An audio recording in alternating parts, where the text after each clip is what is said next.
May I please introduce the panelists of this session? Joining us today, Clara Jimenez Cruz, head of project Melida.es, a non-profit news organization based in Spain. Karen Rebello, deputy editor at Boom Live. Lyric Jain, founder and CEO of Logically. Umen Kurian leads the health initiative at the Observer Research Foundation. Tushar Barrett manages strategy partner development at Facebook. In conversation with Manisha Pandey, executive editor at Newslaundry.com. But before we start the session, Lyric would like to share his presentation with us. Lyric, over to you. Thanks, Suraj. Hi, everyone. It's a pleasure to be here with you today. I'm from Logically. We fight misinformation at scale around the world. And today I'd love to share some of our learnings from the last 9 months, because it's been an unparalleled time in the world of misinformation and disinformation, purely because of the sheer scale at which problematic content has been coming out from various channels, as well as the sheer virality with which it's been spreading on open networks such as Twitter, Facebook, as well as closed networks such as messaging networks, your Telegrams and WhatsApps of the world. The next slide, please. Could you play the video? So as we all know, our collective attentions and headspace over the 9 months have been absorbed by the pandemic. And during this time, this is a pandemic whose epicenter has shifted from China to Europe, to the US, and now to India. But at the same time, could you go on to the next slide and play the video? The infodemic around COVID-19 has also spread globally. We see from this visualization that the IFCN put together that the same claim appeared in various countries around the world at different times. And the sheer volume at which this is happening for various claims is kind of shocking.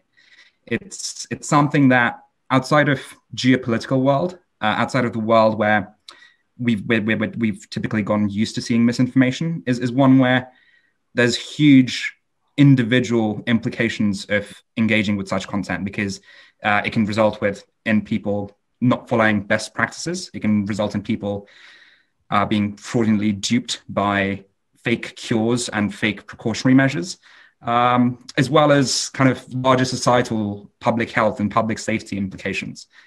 Could you go on to the next slide, please?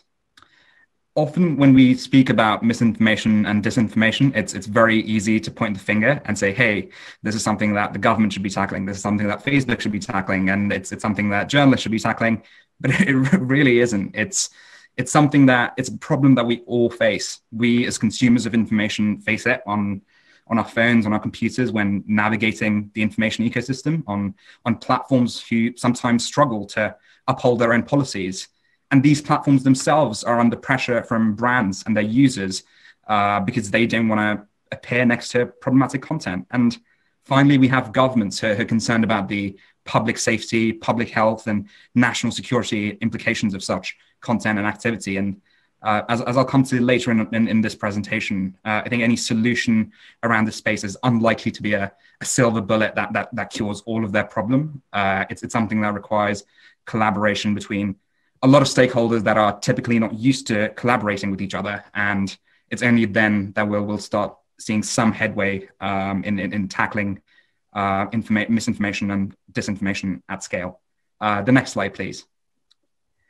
So over the next couple of minutes, I'll try and share some anecdotal examples of misinformation, disinformation, and scientific false narratives. And hopefully that this helps paint a bit of color for you around some of the things that we've been seeing. When we talk about so-called fake news, I think most people mean misinformation. So this is information that people just happen to be sharing with each other. It's misinformation that originates likely due to our inherent biases that exist at individual and organizational level. And it's something that really causes damage when it's shared virally. So any individual or group thinks something is true, and a false piece of information or unreliable piece of information is produced. And in a vacuum of where there's very little reliable information available, look back to January, February, or even early March around COVID and how little official communications was coming from academia, governments, public health, public policy around COVID, it left a huge vacuum for unreliable information, be it on social media, on messaging networks, or just whisper networks, just you talking to your friends and family. It created a huge virality in various rumors, and we'll come to a couple of examples. The biggest countermeasure we can take here is one that many platforms already speak about. It's about being sure when you share information. It's think before you share, because when you share information with your friends and family, they think it's something that you've already verified. It's coming from you. They trust you. And especially given that a lot of people that are going to be hearing this are newsrooms and journalists, these are kind of organizations and individuals who need to maintain trust with across the board. And these are the individuals that we see most often targeted as part of various narrative laundering operations. So it's incredibly important to ensure that even before engaging with the information, we try and identify the intent behind it, the sources behind it, and then working with fact checkers or other experts, try and come up with a definitive assessment to its veracity. There's a chart up there that I'm not quite sure you could see fully, but it goes to show about 3 billion conversations that were being had around the world, again, outside of some of the major platforms, just on Twitter and news and blogs and various forums about COVID-19 and related topics. There's around 3 billion of those conversations. Now, the global community of fact checkers has done an awesome job coming together to produce 13,000 fact checks nearly to counteract various false narratives, but it's not 3 billion. So there's a degree of challenge that lies here in terms of the scale.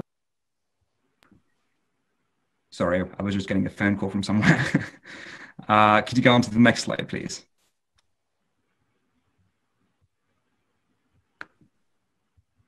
Brilliant. So now we're coming to probably an area of misinformation and so-called fake news that's less talked about. It's disinformation. It's when information is being spread when the people behind spreading it already know that this is false and harmful.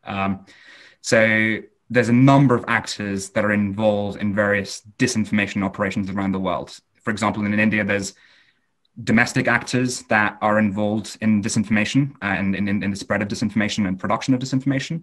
And there's foreign actors that also play a part. So here's 3 kind of very anecdotal examples, which hopefully sets some context for you guys around the diversity of the disinformation space.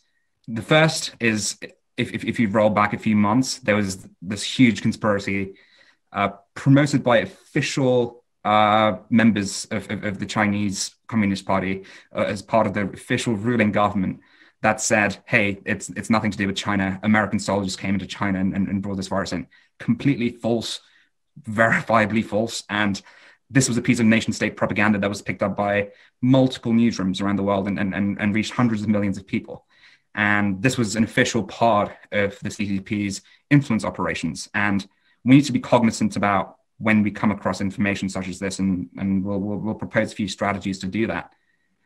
The other, I'd say, is perhaps even more disgusting. It's the for-profit disinformation networks around COVID-19, selling you fake cures, fake preventative measures.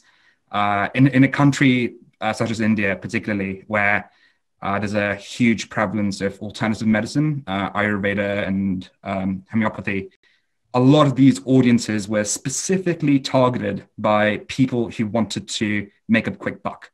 These people likely knew that the solutions that they were selling didn't do anything. And all they wanted to do was make a little bit of money, but by circumventing literally the whole country's public health. And to their credit, platforms have been very strong at dealing with this kind of content. This is regardless of politics, regardless of where your policy nuance and stance might be. This is something that everyone around the world can agree to fight together, because this is outright fraud. And we need to build scalable mechanisms at combating this kind of activity and information. The final is slightly more subtle, and perhaps some of you have come across this image previously.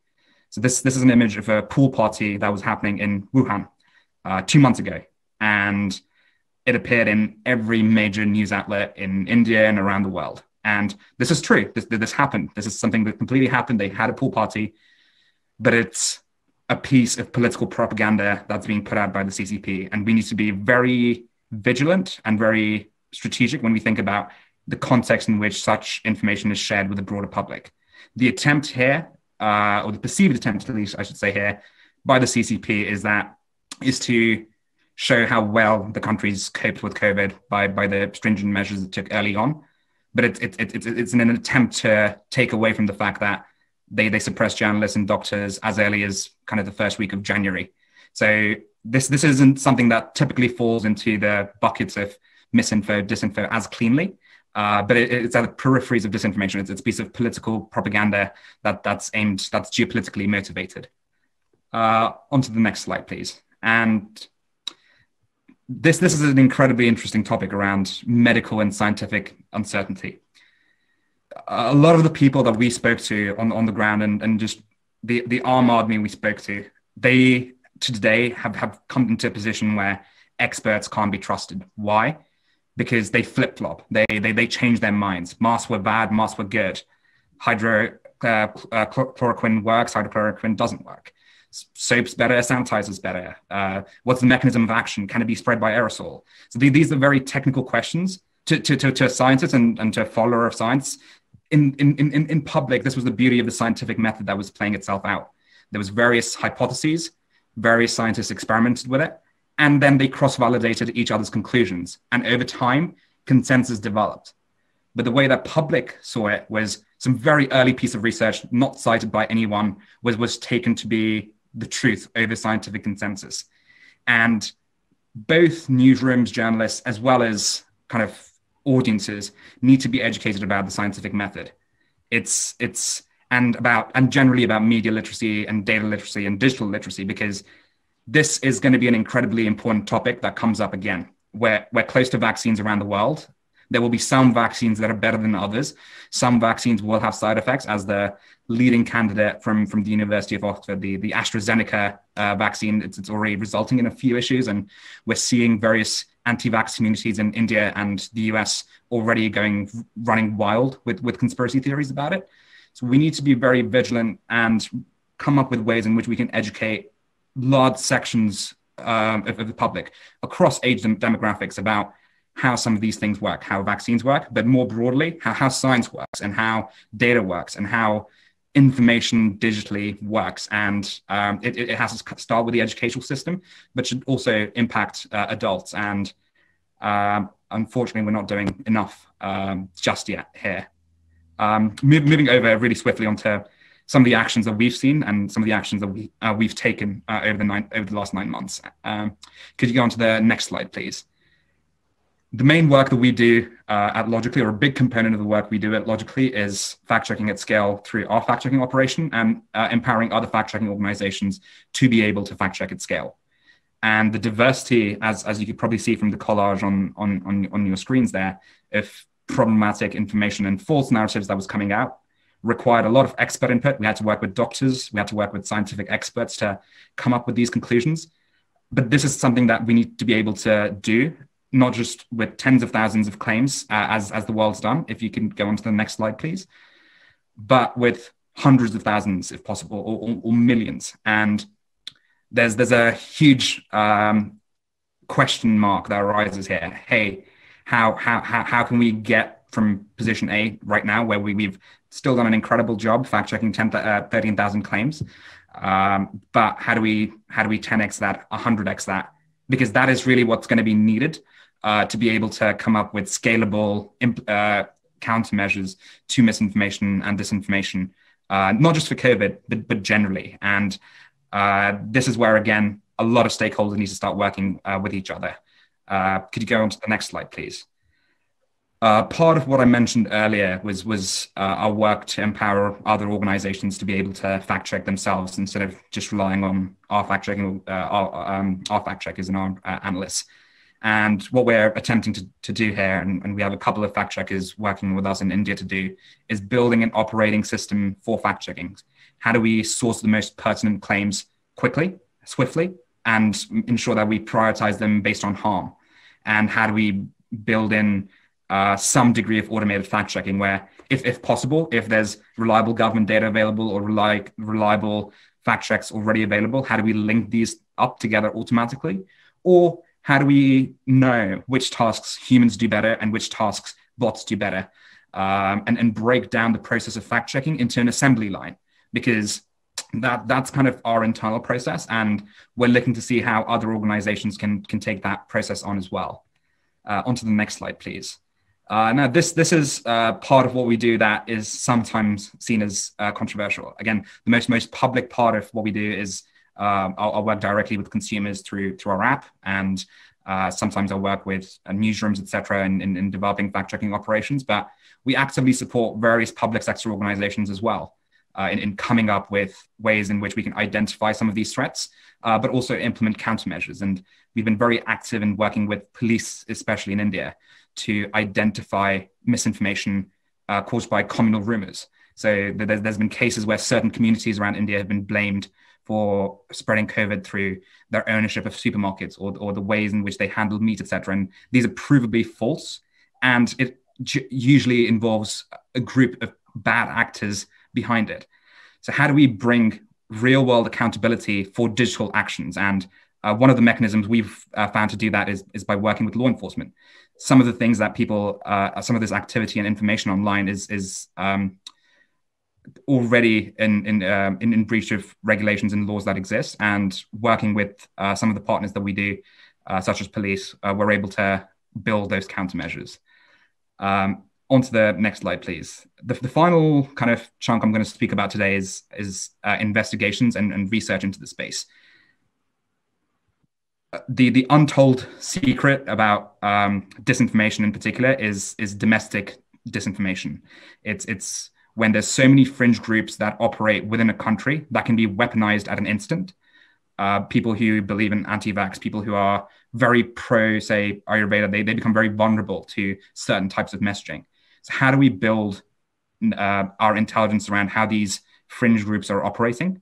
And how do we preempt some of the claims and some of the assets that they're going to be releasing more broadly? Because it's unlikely we're going to be able to change these individuals' minds, these fringe people, their minds. But what we can do is protect the rest of the world from some of the information that they're producing and looking to promote. And the work that our OSINT team does here is to embed themselves within these groups and find ways of alerting our partners in the private sector and public sector to some of these threats. I know that was an awful lot of information, so I'll wrap up here for now. I'd love to carry on our conversation with the panel about this and about various related topics. So thank you very much for your time, and looking forward to chatting. And now, according to research published in the American Journal of Tropical Medicine and Hygiene, about 800 people may have died around the world because of coronavirus-related misinformation in the first 3 months of this year. This research also tells us that about 5,000 people landed up in hospitals owing to fake news. A lot of this early information we've received from cases of people consuming alcohol-based cleaning agents or methanol. There was a popular hoax around that time that if you drank alcohol, you could kill coronavirus. And a lot of these cases occurred in Iran. So we don't have very accurate data in terms of drawing a very precise correlation between fake news on coronavirus and deaths and hospitalization. But it's just to give you an idea of how grave the issue is and how it really bogs our fight against the virus.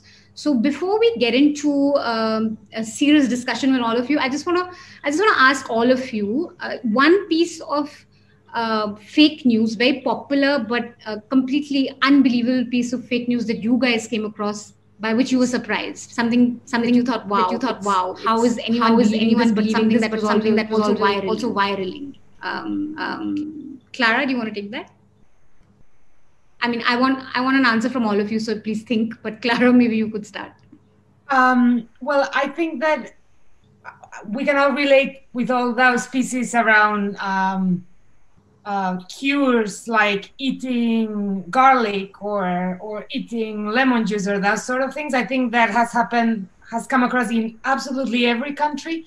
One thing that was very popular in Spain, but in the rest of the European countries also, piece of misinformation saying that helicopters were gonna go and disinfect cities from the air. Okay. Which was like, how can someone that's actually gonna happen? Well, that was widely shared not only in Spain, but also in the UK, in Italy, in Germany, in France. Very, very surprising. Woman? Oh, yes. Yeah, the news that a vaccine is coming by the Independence Day, 15th August. Well, we know where that was coming from. Karen? The most bizarre one, I think, would have to be that WhatsApp audio clip where this guy claims to be sitting in Wuhan and says, I'm an Indian working here. And actually, what the Chinese are not telling you is that everyone's just doing steam inhalation.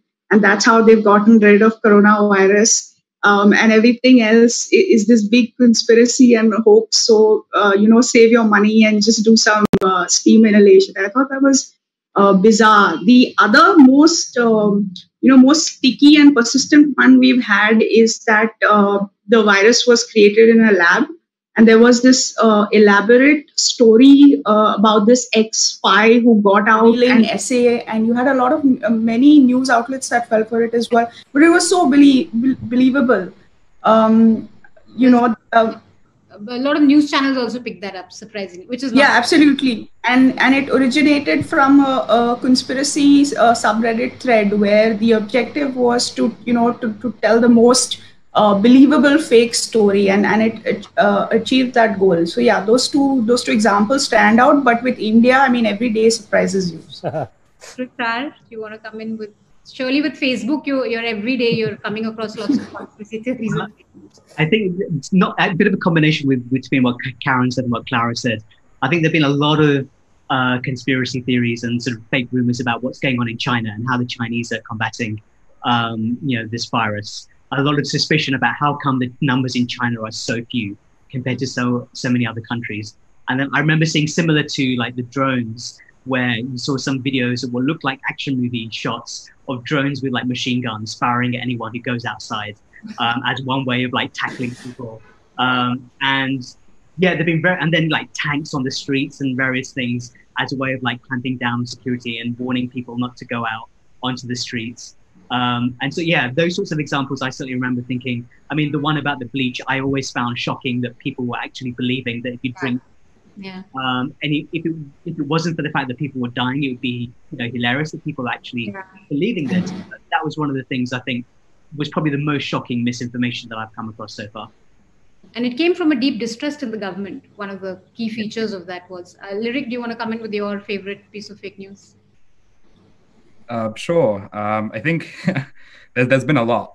Again, 13,000 just fact checkers have tackled. So I think 5G was one that particularly took off in some countries, and there was this basically link between how 5G, there wasn't actually a virus that was caused by radio waves that 5G towers produced.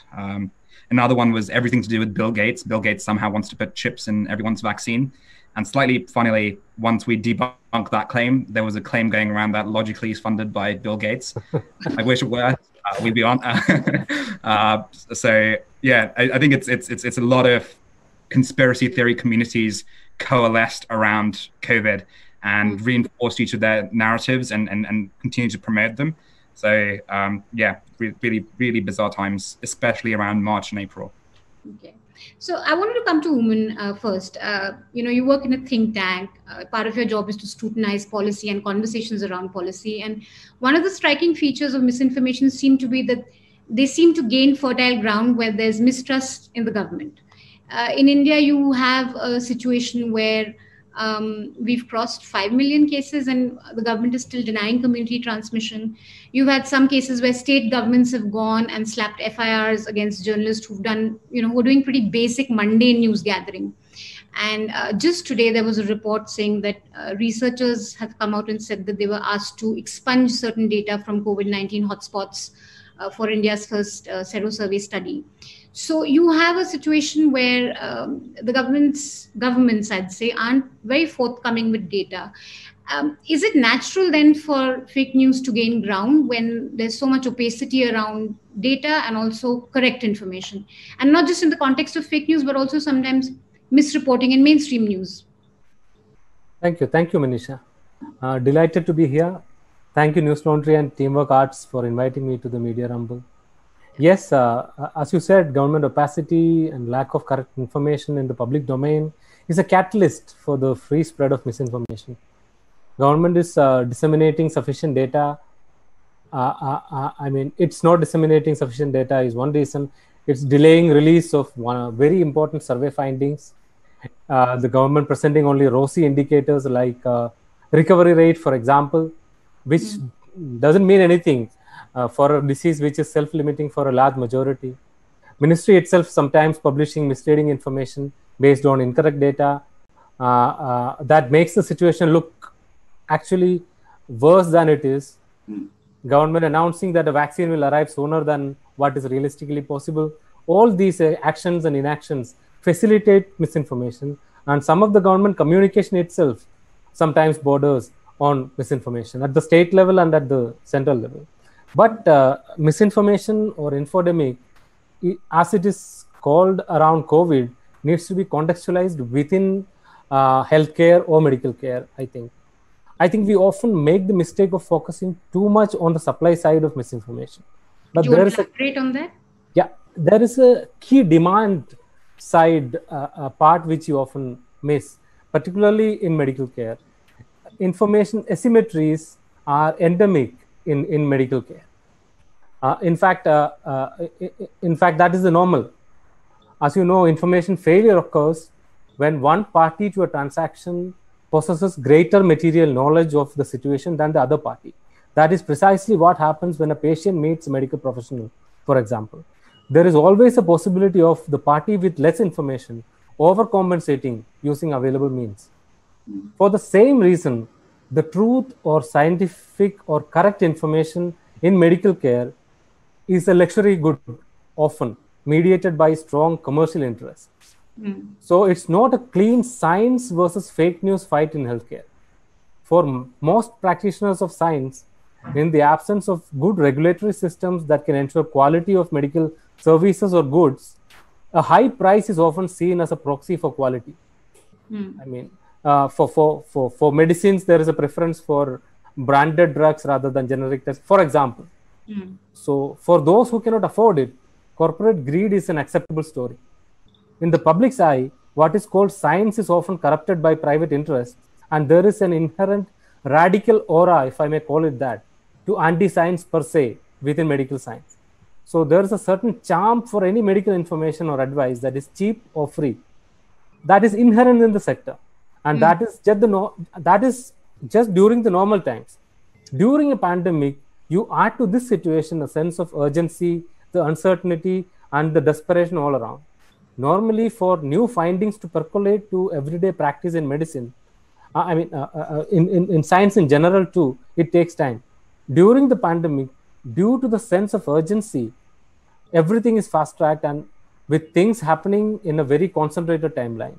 Also, this is the first pandemic in the information age or social media age. These are just some difficulties.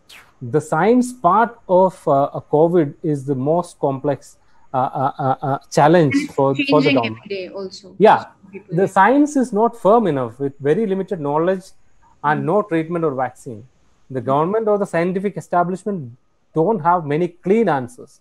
They are only evolving with time. It's a very fluid situation with advisories from the scientific community and international agencies changing over time, as we see with WHO, for example.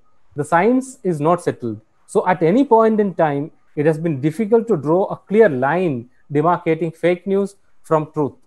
And yes, misinformation in the times of a pandemic is often not exactly false information. It is reframing or recontextualizing or tweaking a fact and turning it into something completely different. during times of uncertainty and unpredictability, people are seeking out misinformation rather than the other way around. It is often therapeutic for people who are coping with the disease and the risk that it poses. People tend to look towards stuff that comforts them rather than stuff that... Yes. Because there's so much uncertainty. And I think that's where government plays a role in maybe not being clear communicators. Maybe government stepping in with communication can assuage that. Clara, I wanted to come to you. What have because we aren't very aware of the kind of misinformation that may have occurred in Spain or EU. So could you just tell us a bit about broadly the sorts of misinformation that flew around in Spain and in EU, and also what would you point out to be the cause of this government communication? Was that a problem that you saw in Spain too, or was it other reasons? So I think the kind of misinformation we've been seeing around the pandemic has changed throughout the time. In March, April, May, basically what we were seeing, I think, was misinformation and disinformation that responded to the lack of knowledge we had around coronavirus, the lack of knowledge that people had to actually understand all these new scientific and health terms that we have incorporated to our daily conversations, and we talk about them as if we were actually scientists in general.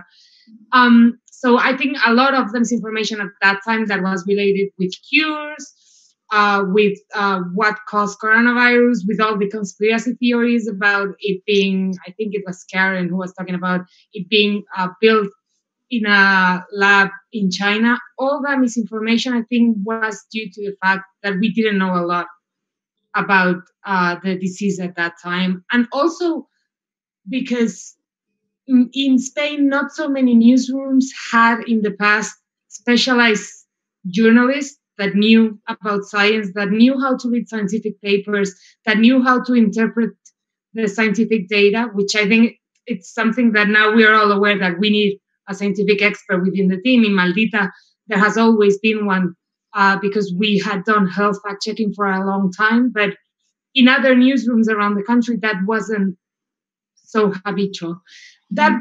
Those were the first months. Afterwards, we started being a shift towards a much more political misinformation. I think some of the bad actors within the field realized that the amount of misinformation and how scared people were was something that they could use to polarize opinions within the country, and they started building political misinformation around it.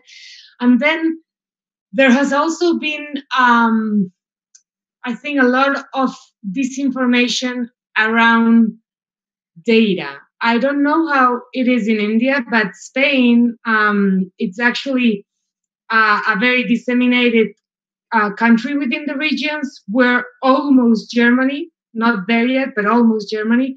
So each region decides how they gather their data, which one they gather, at which times.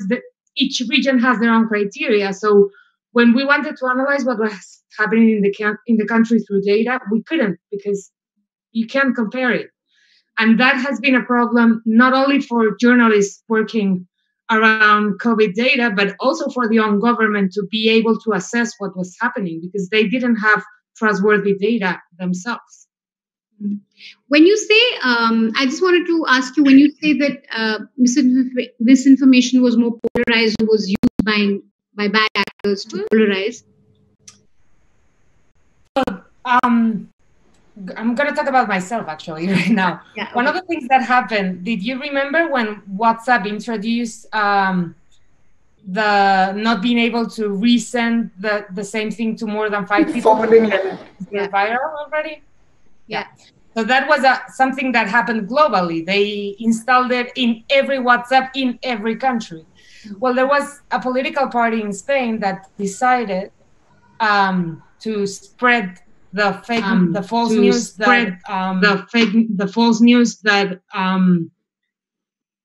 the government, working together with WhatsApp and the fact checkers within the country, was not letting you resend whatever was critical of them. Okay. So we started being called censors. Actually, a politician called us Gestapo in Parliament, which is like comparing journalists to the Nazi police in Parliament. Those sort of things were happened a lot, and not only through fact checkers. I'm telling you this example so that you understand how polarized the country is, so that something like that can happen, right? But it happened along many other political issues on who was responsible for the deaths in the old people's houses, who was responsible of the government not showing all the corpses on TV and hiding them, and they were actually using a video that was from Ecuador, had nothing to do with Spain. We saw a lot of that. Yeah, we had a lot of that in India too, which makes me come to Karen. One of the key was how things were communalized. Where you had a lot of videos floating around especially targeted towards Muslims. Yeah. After the Jamaat incident, where you had videos of with Muslims doing something, and the descriptor would be that, oh look, he's trying to spread the virus, right? Or it's Corona Jihad, or Corona bomb. So I wanted to come ask you, what is the sort of bad faith? I mean, all fake news is sort of bad faith, but like Lyric was talking about, there's certain sort of disinformation which is very premeditated and very targeted. In the political context, what sort of what were the sort of disinformations in that context? And what were the patterns that you noticed with coronavirus misinformation? What were the kind of broad patterns? Yeah, so I mean, with coronavirus, we saw that the misinformation and disinformation closely followed the news cycle. So initially, it was very benign we're talking about December, even before this year began, when you just had news reports about something like sort of a virus breaking out in China, and it could potentially spread to the rest of the world. In January, we had misinformation about, how this was created in a lab. We had videos of where, that the Chinese government is shooting dead coronavirus patients. And then while all of that was happening, you had the Delhi riots break out, in the middle of all of that. So there was a pause. Come back to March, when the Prime Minister announced a lockdown, and then the misinformation completely, switched course. And once again, we were seeing WhatsApp messages, notifications about the duration of the lockdown, and all of those things that, somebody in the WHO has said that India will have to be in a lockdown until June. Of course, now it's much longer than that.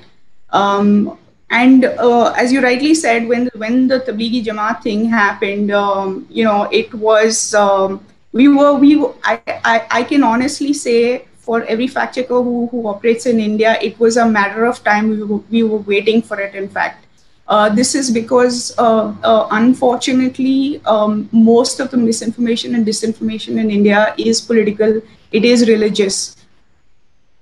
Whether you like it or not, those are the two major components where you see most of the misinformation coming from. And you look at any fact-checking site, that's what occupies the headlines. So the minute the Tablighi Jamaat event happened, we immediately started seeing the narrative shift, and it was your usual suspects who were doing it on Twitter. Calling, demonizing and vilifying one particular community and calling them spreaders and single source and those sort of things. And, it followed that familiar pattern, but also there were other videos where, some of it was just like, there's no, I ask this question now to people who were asking, why don't fact checkers cover those videos and say anything? My question to them was, where is the follow-up? Do you have any proof that this person was caught trying to spread it by either licking food or something like that? I mean, those stories came from a place of bad faith. You had bad websites who are notorious for, picking on one particular community, responsible for amplifying it. You had your mainstream, particularly Hindi news outlets and TV channels, which completely blew it out of proportion. And eventually what happened, the Bombay High Court did come out and say that this group has been vilified and been blamed for the spread of the virus.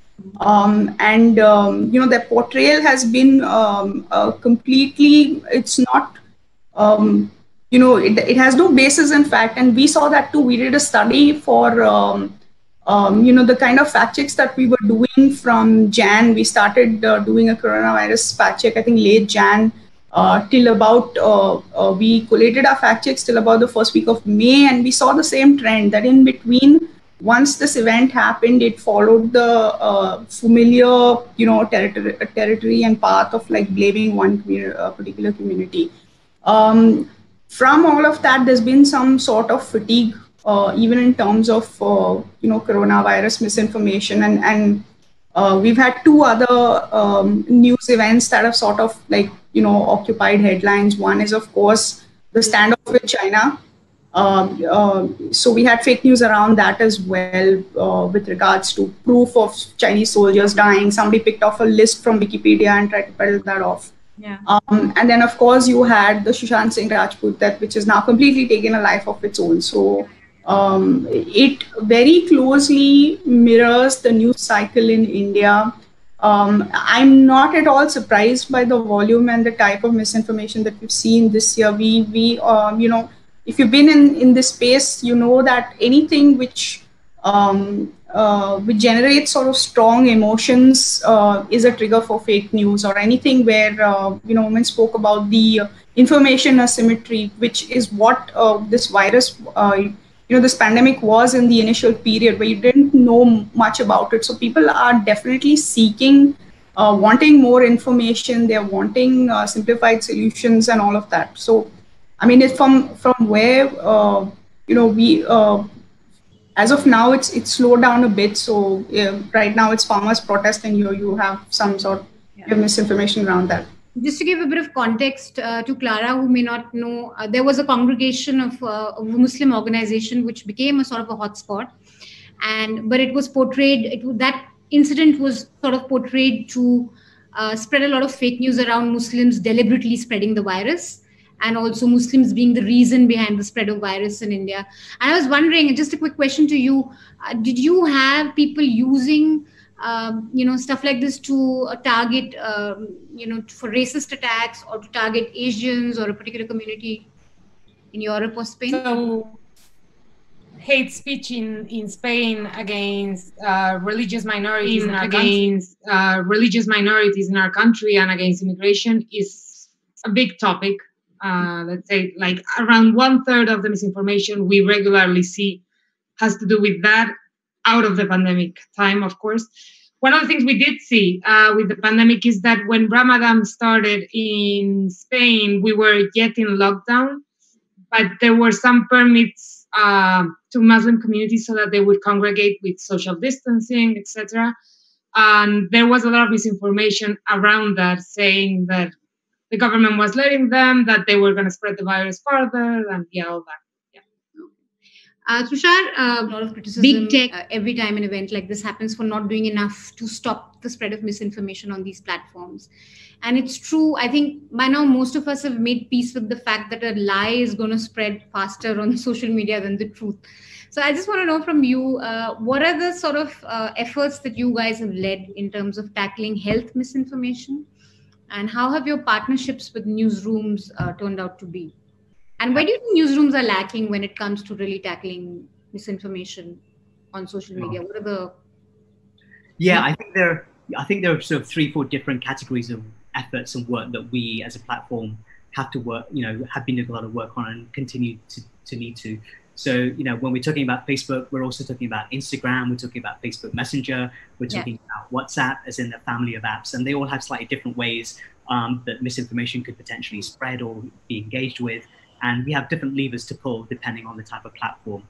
I think fundamentally, one of the things we realized very quickly with COVID-19 was that we needed to get front and center to as many eyeballs as possible, authoritative and legitimate and accurate information. And so I think one of the first things that we launched was the COVID-19 Information Center. So I think most of you will have seen, and your audience will have seen, if you go to, if you'd gone to your Facebook newsfeed, for example, there would be this panel at the top, which sent you to a link to either the World Health Organization or official, national level Ministry of Health information content with details and numbers and so on, as well as facts and tips about how to stay safe and so on. And I think that was one of the things that we really realized was a very important responsibility that we had. And I think something like over 2 billion people saw that information across our users, and something like over 600 million people actually clicked through and actually read a lot of that content. So sometimes it seems like a really obvious thing, but actually it's the thing that has the most impact quite often, which is just get this really accurate and authoritative information in front of as many eyeballs as possible. And that was very effective. I think the other area that we really sort of worked very closely on was that we have these partnerships with fact checkers globally. So one of the things that we did was really scale up that relationship with them. So we added at least like a dozen new fact-checking organizations, added about 15 languages in terms of our global coverage. And so that really helped expand the footprint. And I think one thing that a lot of people don't quite understand is that they'll say, okay, well, that's only like maybe a handful of fact checkers in each country. How much impact can that really have? And I think the thing that's missing often in that understanding is that it's not about counting those individual fact checks that may be published, but then Facebook then has to magnify and almost sort of use a sort of a megaphone tactic to really match that fact checking to as many items as possible across our platform. And this is where a lot of our AI technology and our machine learning technology kicks in. So for example, let's say Karen's organization Boom is one of the fact checking partners that we work with.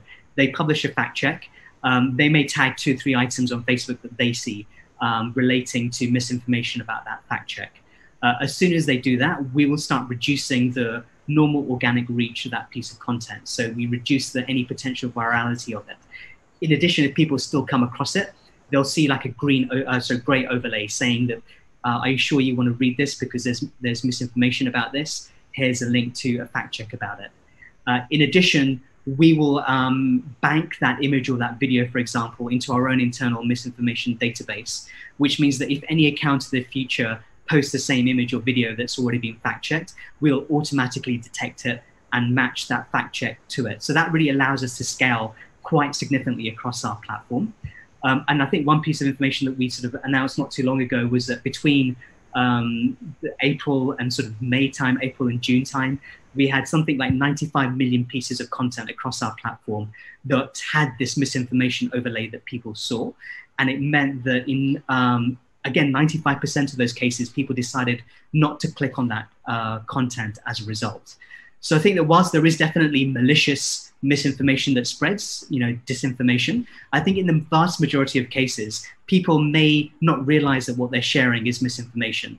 Certainly in my family, I'm sure you may have similar experiences, that a lot of people are sharing sort of remedies and health cures and so on with a genuine good intent to try and help, their friends and family. And I think one of the things we realized was that there are sort of signposts that you can put up, add extra levels of friction to share, to make things a little bit more difficult for people to send stuff that goes viral. So the WhatsApp example that was shared earlier is a good example of that. Another area, I think, was where we really started looking at sharpening our policies around how to combat what we describe as harmful health misinformation. So we've always had sort of policies in place where anything that could incite violence, that's misinformation, we would remove from our platform, not just reduce it. But then we sharpened that policy to say anything that could lead to potential harmful health impact would also be removed from our platform. So the drinking bleach is a good example, where we recognize that it's not just misinformation, it could actually lead to people losing their lives. And so as a result, we would remove that, any example of a post that shared that. And that was quite significant. And that's had a similar impact in terms of ads people may have around selling masks or hand sanitizers, surface disinfectant wipes and so on, where people are trying to make a quick buck, as Lyric was saying earlier, around this sort of pandemic. And so we were very clear that we don't want people to, financially benefit in a way that's immoral around what's going on.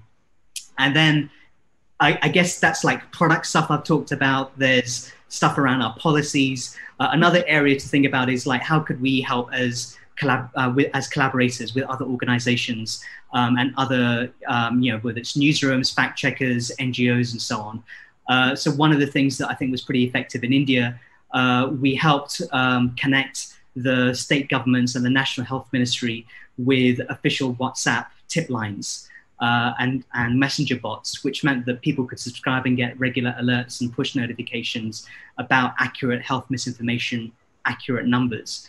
We worked very closely with Bollywood to do this I for India COVID-19 concert, which was very effective at fundraising. We worked quite closely with the National Commission for Women and the Cyber Peace Foundation to try and educate the public around how to understand what misinformation is, how you can help seed education amongst your family and your communities in WhatsApp, for example, and a bunch of other areas around that. Okay. Clara wanted to come in with a point. Yeah. I wanted to ask Tushar a quick question. Hoping and raise one topic that I think is important. I wanted to ask you if you guys have an average of how many contents do you mark from one fact check done by a fact checker? Like how many contents on average does the Facebook AI find? How many we would like magnify. So it's difficult to give you an exact number, but for example, let's say the official fact checkers that we have at the moment, I think they fact checked something like 7 months of April alone. And that figure I talked about, around 90 million pieces of content that were flagged as misinformation.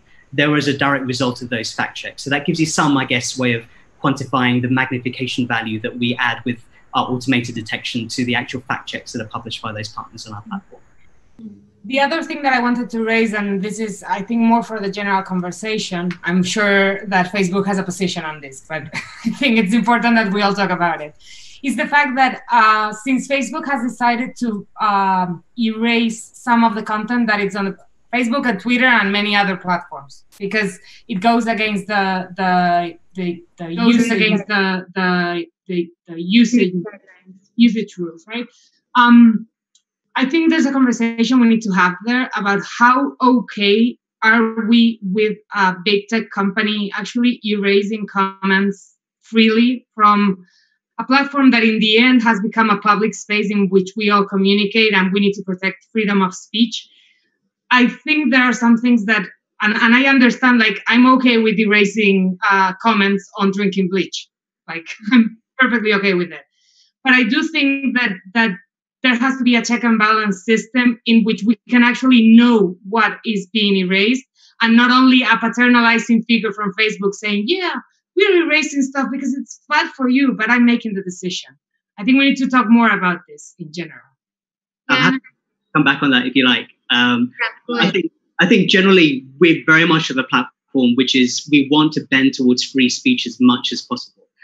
That's always been the DNA of the way Facebook has worked. And in many cases, we'll get a lot of people, complaining that we don't delete enough content. And so there are always arguments on both sides. And I think there's always that, sort of really tricky line that you have to walk through as to what is acceptable and what is not acceptable. I totally agree with Clara that I think the more transparency there is, the better. And at the moment, I think a lot of this is down to platforms like Facebook having to almost build these policies because there is a lack of any other transparency or framework or regulation in place at national, international level. And I think at some point in the future, it will be fantastic to have that level of sort of transparency and international regulation and a framework to build that type of transparency around. We're not quite at that point yet. And I think it's down to us as a platform to figure out, okay, how much should we keep, how much should we delete, and at least articulate the policies with which we make those decisions. Of course, we could do more. And I think like one of the areas, we did with like ads, for example, a couple of years ago, we made a ad library. So we could publicly show all the ads that are published on our platform, who pays for them and why they get published and whether we take any of them down. So I think that was like one level of transparency that seems to be pretty effective.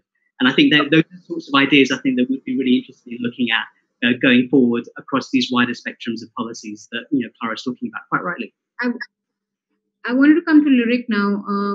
In India, actually, there'd be I think most people would say that Facebook or big tech companies are not doing enough to delete comments which are problematic, or especially comments around communal content. But like Lyric, you pointed out in your presentation, it's such a complex problem. It's, there are people who are willfully doing this because, they're just doing it. There are governments, there are, bad faith, local actors that work towards spread of misinformation.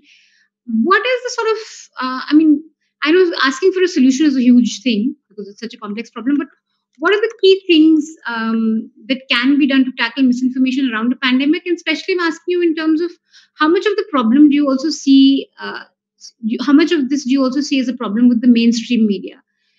Is mainstream media, news, journalists doing enough to act against misinformation? Do they sometimes, instead of acting against it or putting out correct information, ending up amplifying misinformation? What's your view on that? Sure, absolutely. That's a big question, Maisha. I think I'll perhaps take each stakeholder in turn. Just following on some of Trisha's point earlier around big tech. I think it's very easy to see big tech as one Goliath group. It really isn't. Facebook is an exception. It's 10x or greater bigger than Twitter. So just because of that, they can do some things much better than Twitter can do when it comes to tackling misinformation, hate speech, and problematic content. I think that's important to recognize. And even when you come down to native platforms within India, what can ShareChat do, for example? It's a platform that's booming in tier 2 cities, etc. I don't think any of those platforms are going to be able to build the same level of capability or extent of capacity that Facebook have been able to. Another point around Facebook is that their slight exception around free speech. I think they're probably the one that respect free speech the most when it comes to other platforms, especially when you compare it to kind of like a TikTok, he'll basically take anything down. It's important to, again, first give them a pat on the back for a second and say, hey, you guys are acting based on your values and not necessarily because of your profit. Okay, good job, but you can do more. But it's also recognizing that this is what's happening in the interim. They're taking a huge beating. Mark Zuckerberg personally is taking a huge beating, but how long will that? Are they going to be able to sustain that? And it's in our interest, in their interest, in everyone's interest to have global standards and regulations around this to be able to support organizations that have content platforms. So I think that's what we're building towards institutionally around the world. There is a huge risk involved in that, which is very poor regulation. And we've seen examples of that in a lot of countries, Russia, Philippines. There's dictators and despots that come out with so-called fake news legislations that all that does is act as a massive censor. So we need to be cautious that that's the direction where a lot of work needs to be done in coming up with standards and figuring out who's actually responsible for vetting information and coming up with assessments, and who, from an economic standpoint, is paying for it. Is it always the platform? Does government have a role? Does civil society have a role? I think that's the macro picture. Then coming to kind of newsrooms in particular, I think there's probably a twofold problem there as well. Most newsrooms are run by are monetized based on ads and ad networks, so clicks win you money. So it's a similar platform to platforms where you're almost editorially inclined to incentivize kind of sensationalist information. So we need some newsrooms to stand just based on strong values and not make that decision.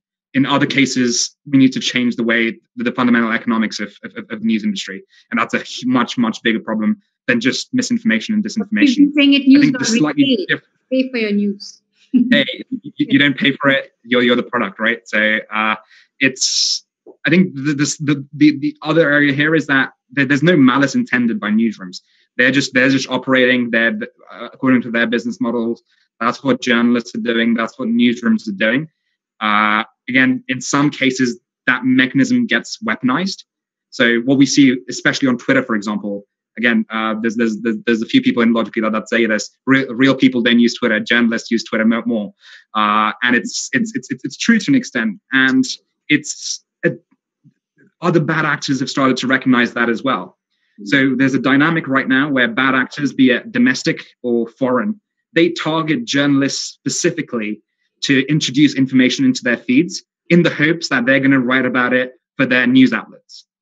this is kind of a principle of narrative laundering that's particularly well known, perhaps outside of India, but it's come to India, and there's been some notable cases of it in India as well, where as part of influence operations, journalists are targeted, regardless of their business models, to promote problematic content because it appears in their feeds, it looks well sourced enough, and they publish it for some of the biggest newsrooms in India. And that's the intention behind the bad actors. Wow. It's not the maybe 100,000 or maybe 500,000 people their networks can reach, the bad actors directly. It's how do we get the biggest Indian newsroom to publish it, to get it to hundreds of millions of people. So I think we need a degree of resilience built around newsrooms and journalists to protect against that narrative laundering dynamic. That's the short-term thing we can do. And long-term, it's kind of how do we come up with other solutions, be it business model or based on values to try and stand up to domestic attempts at misinformation and disinformation. Great. So I'm going to take some questions because I think we have 10 minutes left. I've got some questions. Okay, so between print, digital, TV, which one has covered the pandemic in India best? Uman, maybe you could take that. Or Karen, feel free to jump in with your finger because these aren't directed to anyone. These are just reader comments. You wanna? Yeah, I think print would have to be print, and I mean, kudos to all the health journalists out there who stayed the course, because TV has become a circus.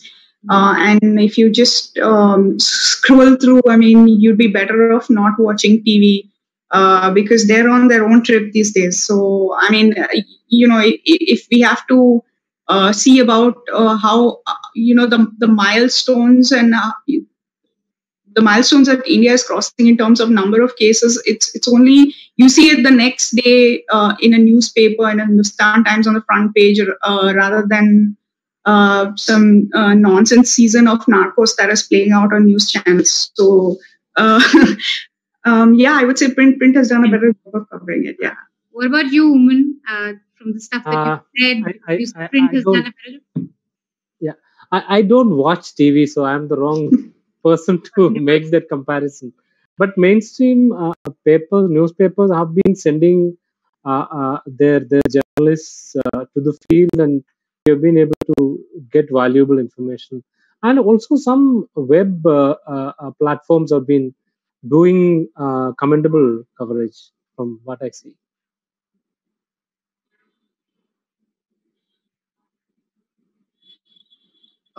You're on mute. This is for the fact checkers. So maybe Clara, Karen, and Lyric can take this. Whoever would like to. How do fact checkers choose who they fact check? Isn't there an inherent selection bias? I can jump in here, and I'm sure it depends a lot on the methodology that each fact checker has.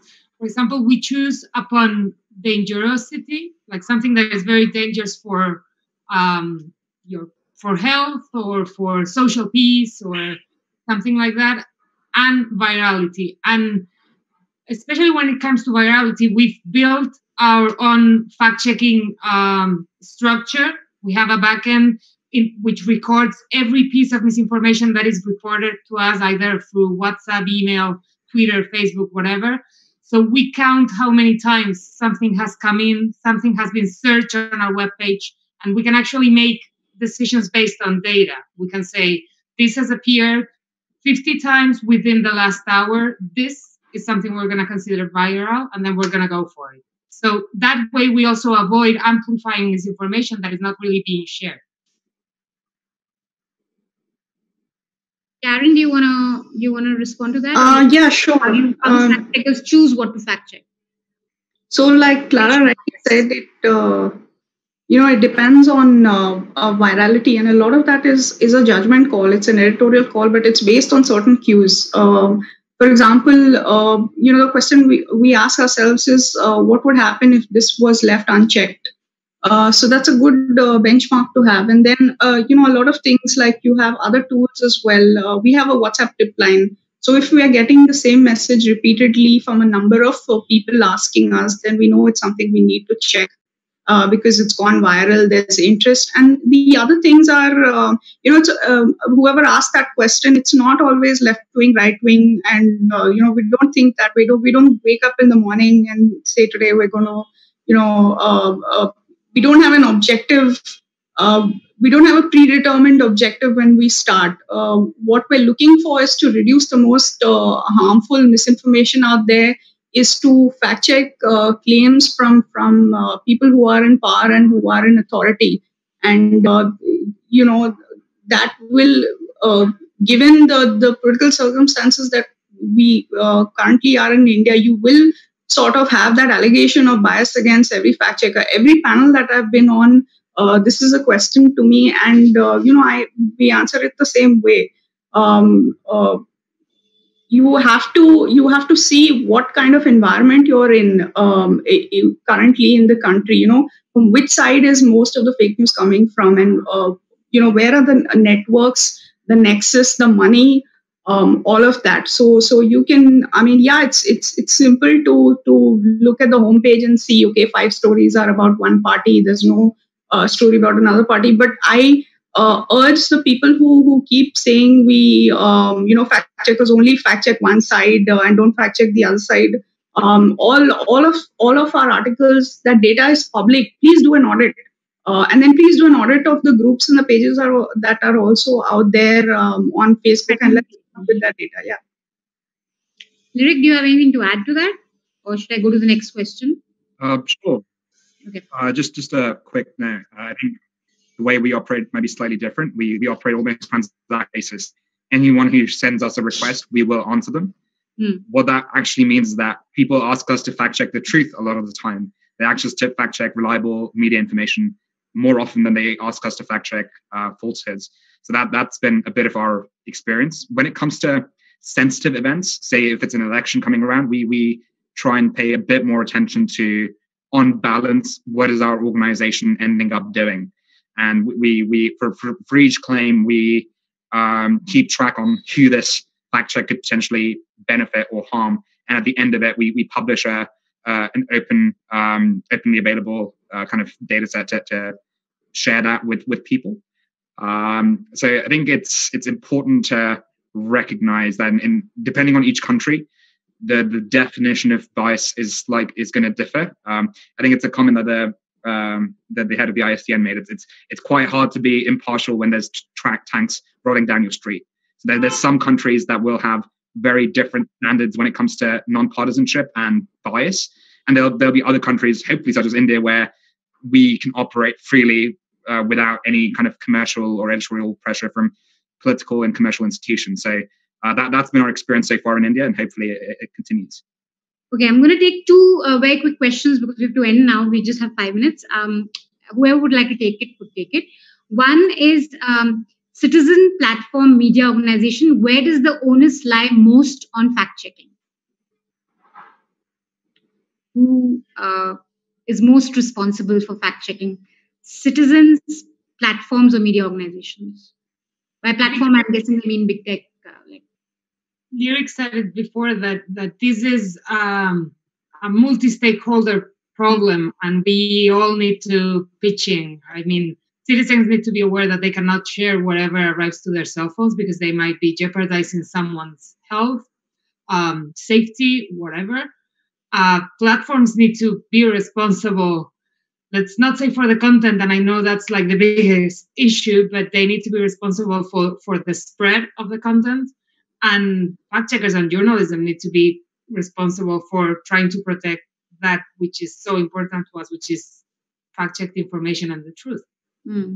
I would just add one point to that, which is that I think, absolutely, platforms have a big responsibility, and we have to be continuously held accountable for what we do. I think increasingly I've realized just as an individual how much power and influence I have with my own friends and family should I choose to use it. To just, when they send stuff that's not true, how much do I just sit back and just let it go because I'm worried about sort of upsetting an uncle or auntie? Or how much do I actually intervene and say, actually, did you know this is not true?